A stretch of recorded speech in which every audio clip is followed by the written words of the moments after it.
निधाय हृदय विश्वेशं विधाय गुरुवन्दनं बालानां सुखबोधाय क्रियते तर्कसङ्ग्रहः विश्वेश्वरं साम्बमूर्तिं प्रणिपत्य गिरां गुरुं टीकां सुषुहितां कुर्वे तर्कसंग्रहदीपिकां। तो कल इंद्रिया का क्या लक्षण है ऐसा निरूपण हुआ। इंद्रिया का लक्षण है शब्देतरोद्भूत विशेष गुण अनाश्रयत्वे सति ज्ञान कारण मन संयोगाश्रयत्वम। 3 प्रकार से पृथ्वी का विभाजन किया गया, शरीर, इंद्रिय और विषय के भेद से।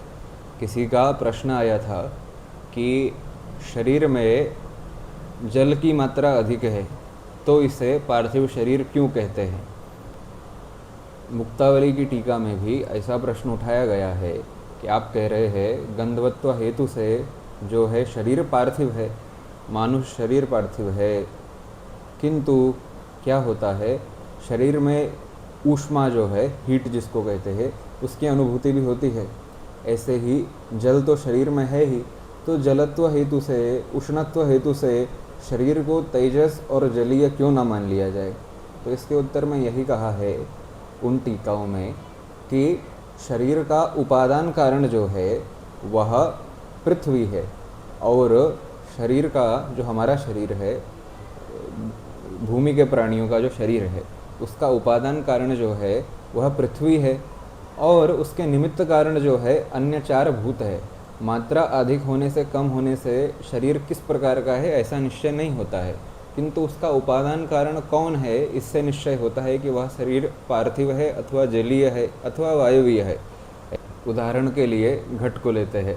घट है, घट में भी बहुत अधिक जल जो है आ सकता है, किंतु क्या घट को जलीय कह दिया जाता है? नहीं। क्यों घट को जलीय नहीं कहते? क्योंकि उसका उपादान कारण जो है वह पृथ्वी है, मृदा है। इस प्रकार से क्या होता है, शरीर में जल है, इसका मतलब ये नहीं है कि शरीर जलीय है।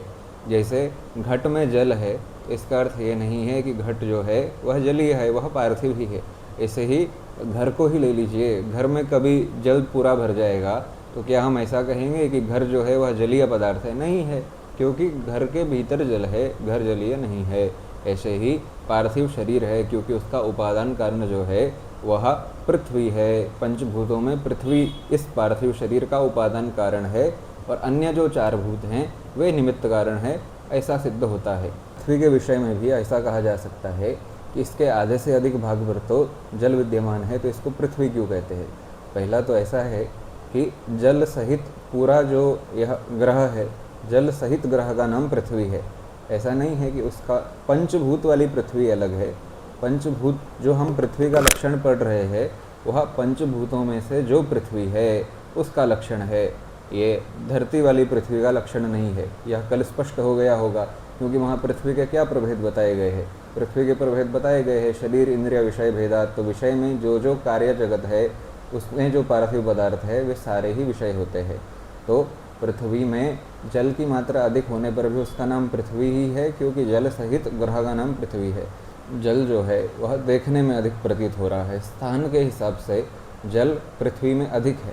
लेकिन जब बात करते हैं पृथ्वी के भार की, तो पृथ्वी के भार में जल का योगदान 1% भी नहीं है। 1% का भी 10वां हिस्सा जल का योगदान है, और उससे 99% से ऊपर जो है वह पृथ्वी का अर्थ यहाँ पर लेना है जो पार्थिव पदार्थ है, उसका योगदान है। तो उसको पृथ्वी बोलने में कोई दोष नहीं है, ऐसा सिद्ध होता है। दूसरी बात यह है कि जैसे हम कह रहे हैं कि शरीर के भीतर जल है, घट के भीतर जल होने से वह क्या है, वह पार्थिव ही रहता है, जलीय नहीं बन जाता।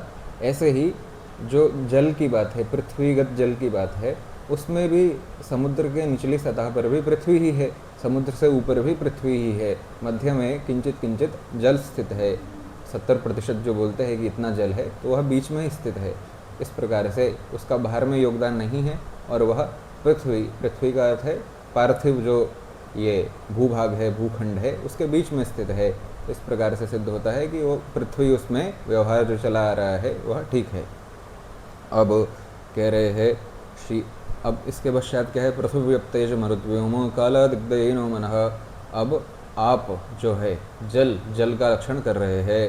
शीतस्पर्शवत्यापः ताः द्विविधाः नित्या नित्याश्च नित्याः परमाणुरूपाः अनित्याः कार्यरूपाः पुनस्त्रिविधाः शरीरेन्द्रिय विषयभेदात् शरीरं वरुणलोके इंद्रियं रसग्राहकं रसनं जिह्वाग्रवर्ती विषयः सरित समुद्रादिः। जल का लक्षण क्या है? शीत स्पर्शवत्यापः, शीत स्पर्शवान होना जो है वह जल का लक्षण है। जल का स्पर्श जो होता है वह प्रत्येक काल में शीत स्पर्शवान होता है। कभी कभी उसमें उष्णता प्रतीत होती है तो वह तेज संयोग के कारण जल में उष्णता प्रतीत होती है। वास्तव में जल जो है वह स्वभाव से ही शीतल है। तो शीत स्पर्शवत्या आपः ऐसा हो गया। अब वह भी दो प्रकार के हैं, ताः द्विधाः नित्या अनित्याश्च। जो जल है वह दो प्रकार का है, नित्य और अनित्य। कैसा? नित्य नित्याः परमाणु रूपाः। नित्य जल जो है, नित्य आप जो है वह दो प्रकार का है। कैसे? नित्य जो है वह परमाणु रूप है और अनित्य जो है वह कार्य रूप है। कार्य रूप जल का अर्थ क्या है? यही जो दिखते हैं समुद्र इत्यादि सभी कार्य रूप जल है। पुनः त्रिविधाः, जैसे पूर्व में कहा गया था पृथ्वी का त्रिविध विभाग किया गया था, शरीर इंद्रिय विषय। इस प्रकार से यहाँ पर भी जल का तीन प्रकार से विभाग कर रहे हैं, शरीर इंद्रिय विषय भेदात। जलीय शरीर कहाँ है? जलीय शरीर पृथ्वी में प्रसिद्ध नहीं है। ऐसा नहीं समझना है कि जो जल में प्राणी रह रहे हैं उनका शरीर जलीय है, नहीं, उनका शरीर भी पार्थिव ही है। जलीय शरीर शरीरम वरुण लोके, वरुण लोक में जो शरीर होता है वह जलीय शरीर होता है, वहीं प्रसिद्ध है, यहाँ प्रसिद्ध नहीं है। इंद्रियम रसग्राहकम रसनम जिह्वाग्रवर्ती, इंद्रिय जो है वह रसग्राहक होती है। जलीय इंद्रिय कौन सी है? जो रसग्राहक है। और उसकी उपलब्धि का स्थान कौन सा है? जिह्वाग्रवर्ती, जिह्वा के जीभ के अग्रभाग में रहने वाली जो इंद्रिय है उसको रसनेन्द्रिय कहते हैं। वह रस की ग्राहक होती है। रस कैसा? कटु, अम्ल, तिक्त, मधुर, इस प्रकार का जो रस होता है उसको वो ग्रहण करती है कि कौन वस्तु कैसी है। रस का अर्थ पानी नहीं लेना है, रस का अर्थ क्या लेना है? कटु, तिक्त, अम्ल इत्यादि। तो उसका ग्रहण वो करती है, तो इस कारण उसे रसनेन्द्रिय कहते हैं। विषयः सरित समुद्रादि, और ये जलीय विषय कौन है? सरित, नदी और समुद्र इत्यादि। ठीक है। अब इसका टीका पढ़ते हैं। अपाम लक्षणमाह शीतेति, जल का लक्षण बता रहे हैं। क्या बता रहे हैं? शीत स्पर्शवत्या आपः। उत्पन्न विनष्टे जले अतिव्याप्तिवारणाय शीत स्पर्श समानाधिकरण द्रव्यत्व व्याप्य जातिमत्व तात्पर्यम। प्रत्येक स्थान पर उत्पन्न विनष्ट द्रव्य में अतिव्याप्ति होगी ही, क्योंकि उत्पन्न विनष्ट द्रव्य में गुण की उत्पत्ति के लिए समय नहीं मिलता। स्पर्श जो है वह एक गुण है, तो शीत स्पर्श जो है उत्पन्न विनष्ट जल में नहीं जाएगा, ऐसी प्रत्येक स्थान पर शंका हो सकती है। तो ऐसा उत्पन्न विनष्ट घट में, उत्पन्न विनष्ट जल में अतिव्याप्ति दूर करने के लिए क्या करना? अतिव्याप्ति नहीं, अतिव्याप्ति नहीं होगा यहाँ पर, अव्याप्ति होना चाहिए ना। अतिव्याप्ति लिखा है, दूसरा देखते हैं। हाँ, यहाँ ठीक है। उत्पन्न विनष्ट जले अव्याप्ति वारणाय, उत्पन्न विनष्ट जल में अव्याप्ति हो रही है। कैसे अव्याप्ति हो रही है? उत्पन्न विनष्ट जल में जो स्पर्श रूपी गुण है, शीत स्पर्श रूपी गुण, उसकी उत्पत्ति के लिए समय नहीं है, क्योंकि उत्पत्ति के अगले ही क्षण में वह नष्ट हो जाता है। वहाँ पर प्रत्येक स्थान पर हम क्या करेंगे? जहाँ पर भी उत्पन्न विनष्ट द्रव्य में अव्याप्ति हो रही हो वहाँ पर जाति घटित लक्षण बना देंगे। यहाँ पर कैसे बनाएंगे? जैसे वहाँ पर क्या कहा गया था? गंध सामानाधिकरण द्रव्यत्वापर जातिमत्वस्य विवक्षितत्वात्। अब यहाँ पर क्या करेंगे? शीत स्पर्श समानाधिकरण्य द्रव्यत्व व्याप्य जातिमत्वम, ऐसा वही करना है कि शीत स्पर्श समानाधिकरण द्रव्यत्व अपर जातिमत्वम या द्रव्यत्व व्याप्य जातिमत्वम। अपर व्याप्य एक ही बात है। शीत स्पर्श समानाधिकरण वाली द्रव्यत्व से अपर जाति कौन सी है? द्रव्यत्व से पर जाति नहीं, द्रव्यत्व से अपर का अर्थ है कम स्थान पर रहने वाली। पृथ्वी, तेज इत्यादि की जो जातियाँ है, पृथ्वीत्व, तेजत्व इत्यादि जातियाँ जो है वे शीत स्पर्श की समानाधिकरण नहीं होती है। मात्र जलत्व जाति ही वह शीत स्पर्श की समानाधिकरण होती है। तो शीत स्पर्श समानाधिकरण जो द्रव्यत्वापर जाति है उससे युक्त होना, तो उत्पन्न विनष्ट द्रव्य तादृश जाति से युक्त होता ही है, जलत्व जाति से युक्त होता ही है। यह हो गया। शीतम शिलातलम इत्यादो जल संबंधादेव शीत स्पर्श भानम यदि नादिव्याप्ति। शीतम शिलातलम, जो कोई शिला है, शिला का अर्थ पत्थर का टुकड़ा लेते हैं, तो कोई शिला है उसमें भी शीतलता की प्रतीति होती है कि यह शिला जो है वह शीतल है। तो ये ऐसे में पार्थिव पदार्थ भी शीत स्पर्श वाला हो रहा है, ऐसी शंका की जा सकती है। किंतु इसका उत्तर क्या है कि वहाँ पर जैसे वहाँ क्या कहा था कि स्वसमवाय संयुक्तत्व संबंध, तो यहाँ पर भी ऐसा ही है कि जल संबंध से उस शिलातल में, उस पत्थर में जो है वह शीत स्पर्श की प्रतीति हो रही है, वास्तव में उसका शीत स्पर्श नहीं है। अन्यत सर्वम पूर्व रीत्या व्याख्येयम, अन्यत सर्वम जो कहा गया है वह पूर्व रीति से जानना चाहिए। मात्र शीत स्पर्शवान होना लक्षण नहीं है, अन्य लक्षण भी जल के बनाए जा सकते हैं। कैसे? रूप जो होता है वह मात्र 3 द्रव्यों में रहता है। किन किन द्रव्यों में रहता है? पृथ्वी, जल, तेज, इनमें ही रूप रहता है। पृथ्वी में सभी प्रकार का रूप रहता है, जल में अभास्वर शुक्ल रूप रहता है और अग्नि में भास्वर शुक्ल रूप रहता है। तो रूप 3 द्रव्यों में रह रहा है। ऐसे ही द्रवत्व जो होता है, द्रवत्व इन तीनों में ही रहता है। तेज में ऐसे ही द्रवत्व जो होता है वह भी पृथ्वी, जल और तेज में रहता है। किंतु तेज और पृथ्वी का जो क्या है, पृथ्वी का द्रवत्व है वह सांसिद्धिक नहीं है, नैमित्तिक है। नैमित्तिक का अर्थ है किसी कारणवश पृथ्वी और तेज में द्रवत्व आता है। किंतु जो जल होता है उसमें द्रवत्व जो है सांसिद्धिक है, द्रवत्व जो है जल में रहता ही है, इस कारण वह जल है। अब पृथ्वी में क्या कैसे द्रवत्व आता है? मान लीजिए कोई पार्थिव पदार्थ है, घी पार्थिव पदार्थ है, तो घृत को जब गर्म करते हैं तो वह द्रवत्व उसमें आता है, द्रव रूप में वह परिणमित हो जाता है। द्रव्यत्व नहीं समझना है, द्रवत्व समझना है। द्रवत्व क्या है? जो आद्य स्यंदन असमवायी कारणम द्रवत्वम, ऐसा कहते हैं। तो स्यंदन मतलब ऐसा तैरना समझ लीजिए। तो इस प्रकार से तो द्रवत्व घी में क्या होता है? उष्णता के संयोग से आता है, तो निमित्त के संयोग से वहाँ पर द्रवत्व आ रहा है। ऐसे ही तेजस पदार्थों में भी द्रवत्व जो होता है वह क्यों आता है? वह तेज संयोग से ही आता है। अब यहाँ पर क्या है? रूप 3 में है और नैमित्तिक द्रवत्व मात्र 2 में है। तो मात्र हमको जल को इनसे अलग करना है, तो क्या लक्षण बनेगा? लक्षण बनेगा नैमित्तिक द्रवत्ववद अवृत्ति रूपवद वृत्ति द्रव्यत्व साक्षात व्याप्य जातिमत्वम। नैमित्तिक द्रवत्ववद अवृत्ति, जिसमें नैमित्तिक द्रवत्व ना रहता हो किंतु रूपवद वृत्ति, किंतु रूप रहता हो। तो ऐसी कौन सी वस्तु है जिसमें रूप रहता है किंतु नैमित्तिक द्रवत्व नहीं रहता? मात्र जल ही ऐसा है। अन्य 2 में रूप तो रहता है किंतु नैमित्तिक द्रवत्व भी रहता है। तो नैमित्तिक द्रव्यवद अवृत्ति लेना है, अवृत्ति ना रहता हो, जहाँ पर क्या ना रहता हो? नैमित्तिक द्रवत्व। और रूपवद वृत्ति, जहाँ पर रूप रहता हो।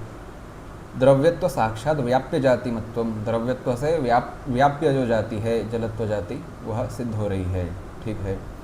अब दूसरा लक्षण भी हो सकता है। दूसरा लक्षण क्या हो सकता है? अभास्वर शुक्लेतर रूप असामानाधिकरण रूपवद वृत्ति द्रव्यत्व साक्षात व्याप्य जातिमत्वम, कि ऐसा रूपी द्रव्य जिसमें अभास्वर शुक्ल से अतिरिक्त रूप ना रहता हो। अभास्वर शुक्लेतर रूप असमानाधिकरण, समानाधिकरण का अर्थ है जिसमें रहता हो, असमानाधिकरण का अर्थ है ना रहता हो। तो जल में अभास्वर शुक्ल के अतिरिक्त कोई रूप नहीं रहता है। तो ऐसी तादृश जाति से युक्त होना, कैसी जाति से युक्त होना? जिसमें अभास्वर शुक्ल के अतिरिक्त कोई अन्य रूप नहीं रहता है, जिसका वो अधिकरण नहीं बनती है अभास्वर शुक्ल से अतिरिक्त रूप का। तो ऐसी जाति मात्र जलत्व है, पार्थिवत्व नहीं है। स्फटिक इत्यादि में यदि अभास्वर शुक्ल इतना मात्र करेंगे, इतर नहीं करेंगे, तो क्या होगा? स्फटिक इत्यादि भी अभास्वर शुक्ल ही होते हैं। जल और स्फटिक एक जैसा दिखता है कि नहीं दिखता है? जाति घटित लक्षण करने से उसमें स्फटिक में तो पृथ्वीत्व जाति है, पृथ्वीत्व जाति अनेक रूपों की समानाधिकरण होती है, किंतु द्रवत्व जाति जो किंतु जलत्व जाति जो है, जलत्व जाति मात्र अभास्वर शुक्ल रूप की समानाधिकरण होती है। तो स्फटिक इत्यादि में अव्याप्ति, अतिव्याप्ति नहीं होती। ठीक है, पहला ये हो गया। एक और लक्षण बन सकता है। क्या लक्षण बन सकता है? तिक्त रसवत अवृत्ति मधुरवत वृत्ति द्रव्यत्व साक्षात व्याप्य जातिमत्वम, जिसमें तिक्त रस ना रहता हो और मधुर रस रहता हो, ऐसी द्रव्यत्व से व्याप्य जातिमान होना, वह किसका लक्षण है? वह जलत्व का लक्षण है। जलत्व में, जल में मात्र मधुर रस रहता है, अन्य पृथ्वी में जो है वह षड्विध रस रहता है। तो जल में तिक्त रस नहीं है। ऐसा कौन सा पदार्थ है जिसमें तिक्त रस नहीं है और केवल मात्र मधुर रस है? तो जल ही ऐसा पदार्थ है। तो यह भी लक्षण बन सकता है। प्रश्न हो सकता है कि जल में मधुर रस कैसे होता है, अनुभव में नहीं आता। ऐसा नहीं है, अनुभव में नहीं आता, अनेक हेतु प्रदर्शित किए हैं, पर सामान्य रूप से मधुरता का अनुभव नहीं होता है। इसमें ग्रंथकार ने हेतु प्रदर्शित किया है कि जैसे कुछ खा लेने के पश्चात, जैसे हम आंवला खाते हैं तो उसके पश्चात जल पीने पर उसमें मधुरता जो है वह उपलब्ध होती है। तो आंवले को या हारीतकी ऐसा उदाहरण दिया है, औषधि विशेष है जो पेड़ पर उत्पन्न होती है। उसके पश्चात जो है जल मीठा लगता है। तो हारीतकी हो या आंवला हो, दोनों तो मीठे होते नहीं हैं, तो उसके पश्चात जल मीठा क्यों लग रहा है? दोनों अम्ल स्वभाव के होते हैं, मीठे नहीं होते हैं। क्यों लगता है? क्योंकि वे जल की मधुरता के अभिव्यंजक होते हैं। अंत में इन सभी उदाहरणों को छोड़ करके ग्रंथकार ने उदाहरण दिया है कि ग्रीष्म काल में, गर्मी के समय में गंगा इत्यादि नदियों का जो जल होता है उसमें साक्षात ही मधुरता का अनुभव होता है। इस प्रकार से जल में मात्र मधुर रस ही रहता है, यह सिद्ध होता है। तो यह हो गया जल का निरूपण। ऐसा भी प्रश्न उठ सकता है कि अभास्वर शुक्ल रूप जल का कहा गया है, किंतु अन्य नदियों का जल जो है, किसी का कृष्ण वर्ण का जल होता है, किसी का अन्य वर्ण का जल होता है, तो वहाँ पर भी यही समाधान देना है कि वहाँ पर पार्थिव अंश के कारण उसमें कृष्णता इत्यादि की प्रतीति हो रही है जल में। वास्तव में जल अभास्वर शुक्ल ही है। जो जल काला लगता है उसको ऐसे उठा करके नीचे गिराएंगे तो उसमें भी अभास्वर शुक्ल रूप की ही प्रतीति होगी। ऐसा यहाँ पर सिद्ध होता है। जल का लक्षण तो हो गया। अब इसके बाद क्या है? इसके बाद है तेज। हाँ, उष्णस्पर्शवत् तेजः तच्चिद्विधं नित्यम अनित्यंच नित्यम परमाणु रूपम अनित्यम कार्य रूपम। जल क्या है? शीत स्पर्शवान जो है वह जल है, लेकिन तेज क्या है? उष्णस्पर्शवत् तेजः, उष्ण स्पर्श वाला जो होता है वह तेज होता है। तच्चिद्विधम, वह दो प्रकार का होता है। तेज दो प्रकार का होता है। नित्यम अनित्यम चा, पूर्व की भांति नित्य और अनित्य तेज होता है। नित्यम परमाणु रूपम, नित्य जो तेज है वह परमाणु रूप होता है, अनित्य जो है वह कार्य रूप होता है। ठीक है। कार्य रूप तेज कौन कौन सा है? कार्य रूप तेज जो है वह अग्नि, विद्युत इत्यादि जो है ये सभी कार्य रूप तेज है। पुनस्त्रिविधम शरीर इंद्रिय विषय भेदात शरीरम आदित्यलोके प्रसिद्धम। फिर से जैसे जल का लक्षण किया गया शरीर इंद्रिय विषय भेदात, पृथ्वी का भी किया गया शरीर इंद्रिय विषय भेदात, वैसे ही तेज भी तीन प्रकार से विभाजन हो सकता है। तेज का, तेज भी तीन प्रकार से विभक्त हो सकता है, शरीर, इंद्रिय और विषय। शरीरम आदित्य लोके प्रसिद्धम, तेजस शरीर जो है वह आदित्य लोक में प्रसिद्ध है। पृथ्वी लोक में तेजस शरीर नहीं होता, आदित्य लोक में तेजस शरीर होता है, जिसकी उत्पत्ति ही तेज से होती है, ऐसा शरीर वहाँ होता है। इंद्रियम रूपग्राहकम, तेजस इंद्रिया कौन सी है? तेजस इंद्रिया है रूपग्राहकम चक्षु कृष्ण ताराग्रवर्ती। कृष्ण तारा जो है ये यहाँ पर इसको प्यूपिल बोलते हैं, उसके अग्रभाग में रहने वाली जो इंद्रिया है उसको कहते हैं चक्षुर इंद्रिया। इंद्रियम रूपग्राहकम चक्षु कृष्ण ताराग्रवर्ती। तेजस शरीर हो गया है, तेजस इंद्रिय हो गया है। अब तेजस विषय की बात आती है। तेजस विषय जो है वह चार प्रकार का है। विशेष चतुर्विधो भौम दिव्योदर्या करज भेदात भौमम वन्यादिकम अबिंदनम दिव्यम विद्युदादि भुक्तस्य परिणाम हेतुरोदर्यम आगरजम सुवर्णादि। ऐसा है, चार प्रकार का विषय होता है। पहला विषय है भौमम, भौमम वन्यादिकम। भौम विषय जो है वह वन्य इत्यादि जो है, अग्नि इत्यादि, वे सभी भौम विषय है। अबिंधनम दूसरा क्या है? भौम दिव्य औदर्य, दूसरा है दिव्य। अबिंधनम दिव्यम विद्युदादि। ईंधनम का क्या अर्थ होता है? आप एव ईंधनम यस्य, जिसका आप जल ही ईंधन हो, ऐसा जो तेज होता है उसको अबिंधन तेज कहा जाता है। तो ऐसा तेज कहाँ है? जो आप जल से उत्पन्न होता है। विद्युत इत्यादि का जो तेज है वह जल से ही उत्पन्न होता है। जो तेज रूपी विद्युत है वह जल से उत्पन्न होती है। आकाश इत्यादि में भी बादलों के परस्पर टकराने से वहाँ पर क्या होता है, तेज की उत्पत्ति होती है। तो मेघ इत्यादि में भी क्या है, अबिंधन तेज है। मेघ से जो विद्युत उत्पन्न होती है वह अबिंधन तेज है, दिव्य तेज है। तो भौम हो गया, दिव्य हो गया।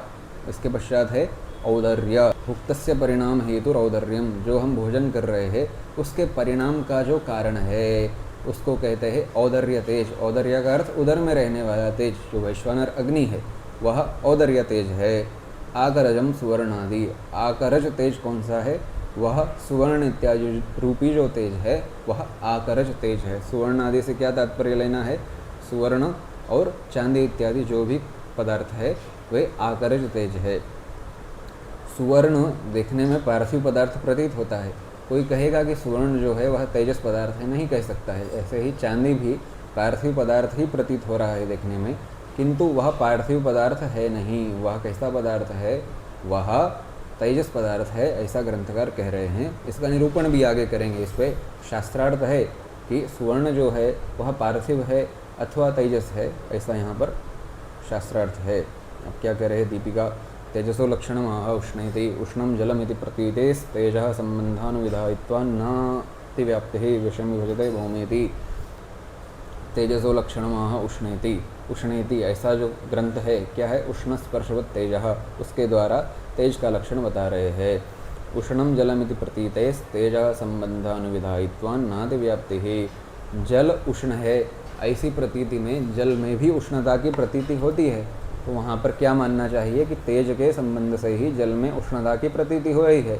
जल कब गर्म होता है, या तो उसे गर्म किया जाए अथवा धूप इत्यादि में रख दिया जाए, तो दोनों ही प्रकार से तेज के संबंध से ही जल में उष्णता आती है। तो वहाँ पर जल में अतिव्याप्ति नहीं है। विषयम विभजते भौमेति, 4 प्रकार के विषयों का निरूपण किया जा रहा है भौमेति। भौम, दिव्य, औदर्य, आकरज, इस ग्रंथ के द्वारा। अब सुवर्ण तेजस है या पार्थिव है, इस विषय पर चर्चा हो रही है। ननु सुवर्णम पार्थिवम पीतत्वाद गुरुत्वाद, गुरुत्वाद हरिद्रादिवत इति चेन्ना। सुवर्ण जो है, हेतु दे रहे हैं, सुवर्ण जो है पार्थिव है, सुवर्ण में पार्थिवत्व साध्य है। सुवर्ण पक्ष है, उसमें पार्थिवत्व हमको सिद्ध करना है। हेतु क्या है, पीतत्वात्, पीत रूप का आश्रय जो होता है वह पार्थिव पदार्थ ही होता है। पहले बताया गया ना कि जल में अभास्वर शुक्ल रूप ही होता है, तेज में भास्वर शुक्ल रूप ही होता है। पृथ्वी में अनेक विध रूप, जितने भी रूप होते हैं वे पृथ्वी में सभी रूप होते हैं। अब यहाँ पर क्या है, सुवर्ण जो है पीत है, तो कह देंगे सुवर्णम पार्थिवम पीतत्वात् हरिद्रावत। हरिद्रा हल्दी होती है, तो हरिद्रा की भांति सुवर्ण जो है वह पीत है। हरिद्रा पार्थिव पदार्थ है, उसमें भी पीत रूप है और सुवर्ण में भी पीत रूप है। पार्थिव पदार्थों के अतिरिक्त कहीं पीत रूप नहीं होता। यत्र यत्र पीतत्वम तत्र तत्र पार्थिवत्वम, ऐसी व्याप्ति है। तो क्या हो रहा है, पीतत्व हेतु से सिद्ध हो रहा है कि सुवर्ण जो है वह पार्थिव है, तेजस नहीं। दूसरा हेतु क्या है, दूसरा हेतु है गुरुत्वात्। सुवर्ण में गुरुत्व रहता है, कुछ भार सुवर्ण का रहता ही है, किंतु तेज में कोई भार नहीं रहता, ऐसा ग्रंथकार कह रहे हैं दूसरे हेतु में। दूसरा हेतु है सुवर्णम पार्थिवम गुरुत्वात् हरिद्रावत। जैसे हरिद्रा में भार रहता है, वह उसमें गुरुत्व रहता है, तो इस प्रकार से वह पार्थिव है। तो ऐसे ही समान प्रकार से क्या है, जो सुवर्ण है उसमें भी गुरुत्व है, तो वह पार्थिव है। तो पीत रूप का आश्रय होने से और गुरुत्व वाला होने से सुवर्ण जो है वह पार्थिव है, तेजस नहीं, ऐसा सिद्ध होता है। इसका क्या उत्तर देंगे, तो गुरु में तो कह दिया कि तेजस ही सुवर्ण इत्यादि हैं। तो उसका उत्तर दे रहे हैं, अत्यंतानल संयोगे सति घृतादो द्रवत्वानाश दर्शनेन जलमध्यस्थ घृतादो द्रवत्वानाश अदर्शनेन असति प्रतिबंधके पार्थिव द्रव्य द्रवत्व नाशाग्नि संयोगयोः कार्यकारण भावावधारणात् सुवर्णस्य अत्यंतानल संयोगे सति अनुच्छिद्यमान द्रवत्वाधिकरणत्वेन पार्थिवत्वानुपपत्तेः।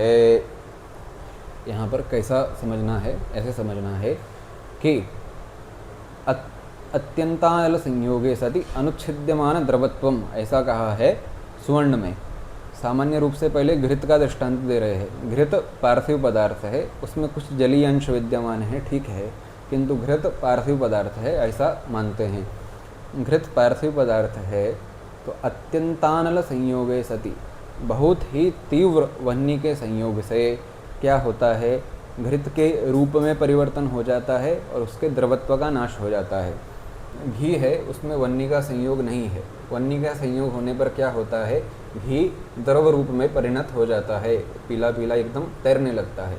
उसके पश्चात क्या होता है, अत्यंतानल संयोगे सति, बहुत अधिक वन्नी का संयोग हो जाए तो उसके द्रवत्व का नाश हो जाता है। वह घी जो है उड़ जाता है, कुछ रंग में उसके परिवर्तन हो जाता है, जल जाता है। तो क्या हो रहा है, पार्थिव पदार्थ जो है अत्यंतानल संयोग होने पर, बहुत अधिक वन्नी का संयोग होने पर पार्थिव पदार्थ जो होता है उसका द्रवत्व जो है वह नष्ट हो जाता है। पार्थिव पदार्थ का द्रवत्व बहुत अधिक अग्नि का संयोग होने पर नष्ट हो जाता है। अब क्या कह रहे हैं, जल मध्यस्थ घृतादो द्रवत्वा नाश अदर्शनेन।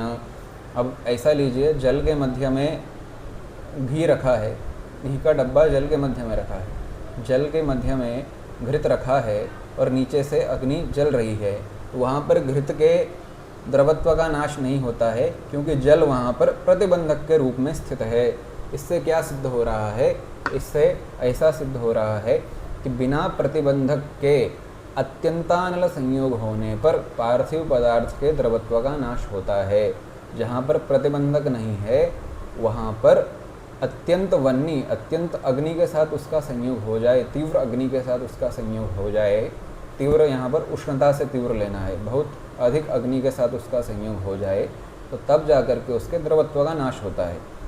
तो क्या व्याप्ति हुई कि पार्थिव पदार्थ कैसे होते हैं, बिना प्रतिबंधक के, प्रतिबंधक यहाँ पर जल इत्यादि है, प्रतिबंधक के अभाव में अत्यंतानल संयोग होने पर, अत्यंत अनल संयोग होने पर, अत्यंत वन्नी का संयोग होने पर उनके द्रवत्व का नाश होता है। किंतु सुवर्ण यदि पार्थिव होता तो अत्यंत वन्नी का संयोग होने पर उसके द्रवत्व का नाश होना था, किंतु ऐसा नहीं होता है। तो यही कह रहे हैं, सुवर्णस्य अत्यंतानल संयोगे सति अनुच्छिद्यमान द्रवत्वाधिकरणत्वेन पार्थिवत्वानुपपत्तेः। सुवर्ण का अत्यंतानल संयोग होने पर भी उसका क्या होता है, अत्यंतानल संयोग होने पर भी सुवर्ण के द्रवत्व का नाश नहीं देखा जाता है। सुवर्ण यदि पार्थिव पदार्थ होता तो अत्यंतानल संयोग होने पर, बहुत अधिक वन्नी का संयोग होने पर, बहुत अधिक समय तक वन्नी का संयोग होने पर उसके द्रवत्व का नाश देखा जाता। किंतु सुवर्ण को बहुत अधिक गर्म भी कर देंगे, घृत इत्यादि जितने भी पार्थिव पदार्थ है, घृत है जैसे, तो उसको 150-200 डिग्री में ही वो पूरा का पूरा द्रवत्व उसका नष्ट हो जाता है, वह जल जाता है।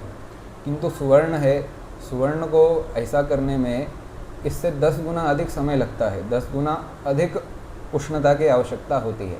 तो जितने में घी है, घी का द्रवत्व नष्ट हो जा रहा है, उतने में तो सुवर्ण में द्रवत्व आता भी नहीं है।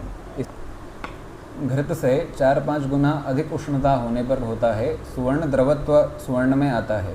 तो घी बहुत कम उसमें ही द्रवत्व नष्ट हो जा रहा है, और सुवर्ण में क्या हो रहा है, घृत से 4-5 गुना अधिक उष्णता पर क्या आ रहा है, द्रवत्व आ रहा है। तो द्रवत्व का नाश तो और दूर की बात है, सुवर्ण में द्रवत्व ही बहुत अधिक अनल संयोग पे आता है, तो उसके लिए अत्यंतानल संयोग में उसके द्रवत्व का नाश नहीं होता है। ऐसा दिखा रहे हैं कि सुवर्ण को कितना भी तपा लो उसके द्रवत्व का नाश नहीं होता है।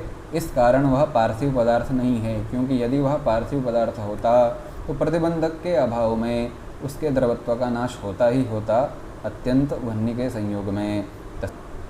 तस्मात् पीत द्रव्य द्रवत्वनाश प्रतिबंधकतया द्रव्यद्रव्यांतर सिद्धो नैमित्तिक द्रवत्वाधिकरणतया जलत्वानुपपत्ते रूपवत्तया वायव्यादिषु अनंतर्भावात् तैस्तत्वसिद्धेः। तो ऐसा मानना पड़ेगा कि सुवर्ण में किंचित कुछ ऐसा अंश विद्यमान है, ऐसा द्रव्यांतर विद्यमान है जिसके कारण उसका अत्यंतानल संयोग होने पर भी नाश नहीं हो रहा है। क्या होगा, वह पार्थिव तो है नहीं, वह द्रव्यांतर जो है सुवर्ण में स्थित वह पार्थिव है नहीं। पार्थिव यदि वह होता तो अत्यंतानल संयोग होने पर उसका नाश हो जाता। जलीय भी वह है नहीं, क्यों, क्योंकि जल में सांसिद्धिक द्रवत्व होता है, किंतु सुवर्ण में क्या हो रहा है, नैमित्तिक द्रवत्व है, वहाँ अग्नि संयोग से ही द्रवत्व की उत्पत्ति हो रही है। वायु भी वह हो नहीं सकता, क्योंकि वायु में रूप नहीं रहता है। उस द्रव, वो जो द्रव है उसमें कैसा रूप है, उसमें पीत रूप है। ऐसे ही और क्या है, आकाश इत्यादि में भी उसका अंतर्भाव हो नहीं सकता, क्योंकि उसमें रूप है। तो वह द्रव कौन सिद्ध होता है, वायु आकाश जल पृथ्वी कुछ भी नहीं है, तो वह द्रव्यांतर क्या सिद्ध होता है? वह द्रव्यांतर तेज ही सिद्ध होता है। सुवर्ण पूर्ण रूप से तेजस पदार्थ है ऐसा नहीं कह रहे, ऐसा कह रहे हैं कि सुवर्ण में पार्थिव अंश भी विद्यमान है, किंतु उसमें कुछ ऐसा द्रव्यांतर है कारण अत्यंतानल संयोग होने पर भी सुवर्ण का द्रवत्व जो है वह नष्ट नहीं होता है, ऐसा सिद्ध होता है।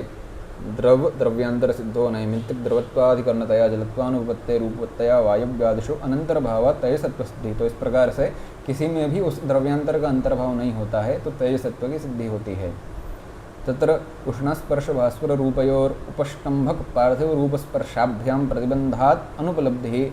अब कहेंगे कि सुवर्ण यदि तेजस है तो तेज का स्पर्श क्या कहा? उष्ण स्पर्श तेज का कहा। और क्या कहा? सुवर्ण यदि तेजस है उसका स्पर्श जो है वह उष्ण होना चाहिए और उसका रूप भास्वर शुक्ल होना चाहिए, कोई भिन्न रूप उसमें ऐसा होना नहीं चाहिए भास्वर शुक्ल के अतिरिक्त। किंतु उसमें पीत रूप है और स्पर्श उसका कुछ ऐसा शीत उष्ण प्रकार का अनुभव होता नहीं है। तो इसके उत्तर में क्या कह रहे हैं? उपष्टंभक पार्थिव रूप स्पर्शाभ्याम प्रतिबंधात अनुपलब्धि ही। इस सुवर्ण में जो पार्थिव अंश विद्यमान है उससे ही उससे उसका उपष्टंभ हो जाता है। उससे क्या होता है?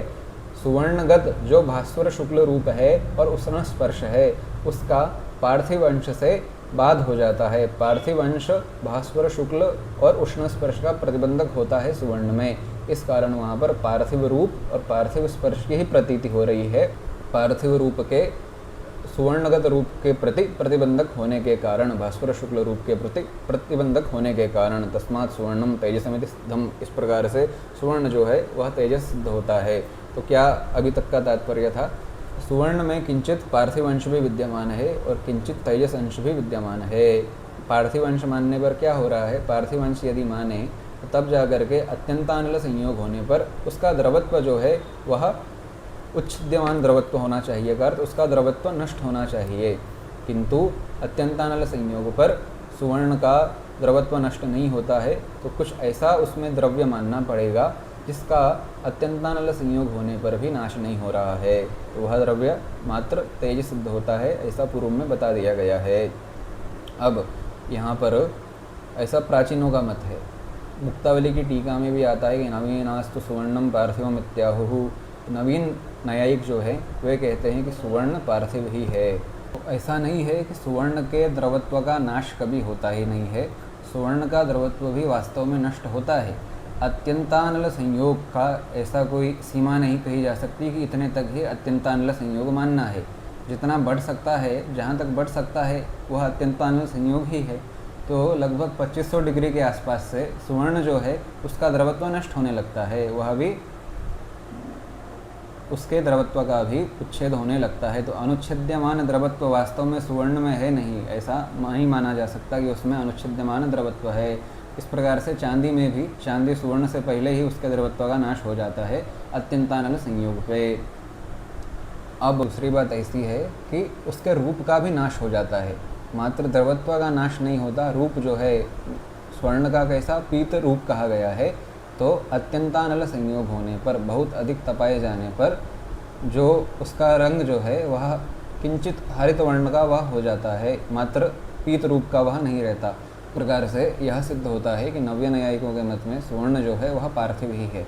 वे क्या कहते हैं कि आप जो हेतु दे रहे हैं अत्यंतानल संयोग सति अनुच्छिद्यमान द्रवत्वम, तो वह हम ऐसा मान सकते हैं कि सुवर्ण जो है वह रूपनाश और द्रवत्वनाश के प्रति प्रतिबंधक है, ऐसा मानकर भी वहाँ व्यवहार हो सकता है। सुवर्ण को तेजस मानने की कोई आवश्यकता नहीं है, उसको पार्थिव मानकर भी द्रवत्वनाश और रूपनाश के प्रति प्रतिबंधक मान करके वहाँ पर व्यवहार चल सकता है। यह हुआ तेजस निरूपण।